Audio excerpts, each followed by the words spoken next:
अस्सलामुअलैकुम प्यारे बच्चों। एक शाम बाकिर अपने बाबा की गोद में लेटा हुआ था। कमरा रोशनी से जल रहा था और बाहर से परिंदों की चहचहाहट सुनाई दे रही थी। अचानक बाकिर की नजर दीवार पर चलती हुई एक छोटी सी चूंटी पर पड़ी।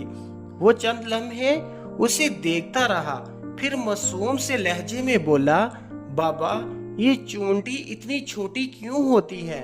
ये तो कुछ भी नहीं कर सकती। क्या इतनी छोटी सी चीज कोई फायदेमंद हो सकती है? बाबा ने मुस्कुराकर उसे सीने लगाया। बाकिर बेटा, दुनिया में कोई भी चीज नकारा नहीं होती, चाहे वो जितनी भी छोटी हो। अब आपको एक दिलचस्प कहानी सुनाता हूँ, जिससे तुम्हें अंदाजा होगा कि जो नजर में छोटा हो वो हकीकत में कितना बड़ा हो सकता है। बाकिर खुश हो गया और ध्यान से सुनने लगा। एक घने जंगल में चूंटी और कौवा रहते थे। जंगल में एक बहुत बड़ा दरख्त था। उसकी सबसे ऊंची शाख पर एक काला कौवा रहता था। वो खुद को बहुत अक्लमंद और ताकतवर और खास समझता था, क्योंकि वो उड़ सकता था, शोर मचा सकता था, वो दूर दूर तक जा सकता था। इसी दरख्त के नीचे जमीन पर चूंटियों का एक काफला रहता था। उसमें से एक चूंटी बहुत मेहनती, होशियार और सब्र वाली थी। वो हर रोज खुराक तलाश करती, दूसरों की मदद करती और कभी किसी से शिकायत ना करती।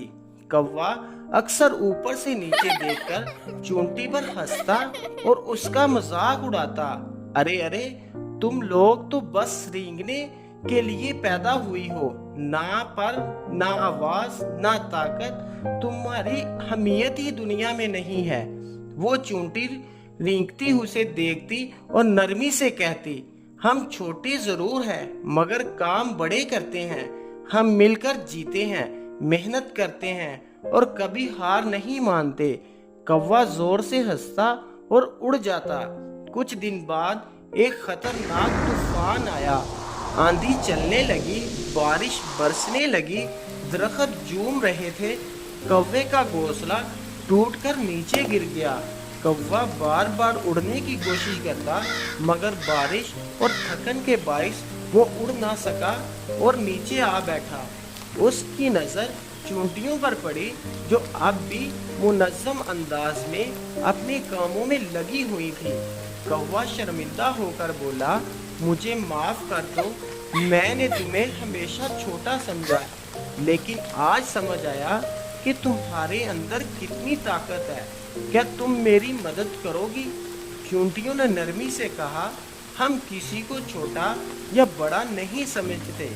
जितना हो सके हम दूसरों की मदद जरूर करती हैं। फिर सब चूंटियों ने मिलकर कौवे के लिए दाने इकट्ठे किए। कौवा शुक्रगुजार हुआ और बहुत खुश हुआ। उसने पहली बार महसूस किया कि सच में बुराई किसी के पर या आवाज से नहीं, बल्कि किरदार, मेहनत और दिल से होती है। कहानी खत्म हुई तो बाकिर ने बाबा की गर्दन में बाजू डालकर कहा, बाबा अब मुझे समझ आ गया, जो चीज छोटी हो वो कमजोर नहीं होती, असल बात उसकी नीयत और मेहनत की होती है। बाबा ने मुस्कुरा कर कहा, बिल्कुल बेटा, यही असल समझ है। जिस दिन इंसान ये जान ले, उस दिन वो किसी को हकीर नहीं समझेंगे। बाकिर ने आंखें बंद की और चुपचाप सोचने लगा। शायद उसके दिल में वो छोटी सी चूंटी बहुत बड़ी हो गई हो। सबक, कभी किसी को छोटा या कमतर मत समझो। हर मखलूक चाहे जितनी भी मामूली लगे, अपनी जगह पर मुकम्मल और अहम होती है। प्यारे बच्चों, अगर हमारी वीडियो अच्छी लगी हो तो वीडियो को लाइक और चैनल को सब्सक्राइब करें।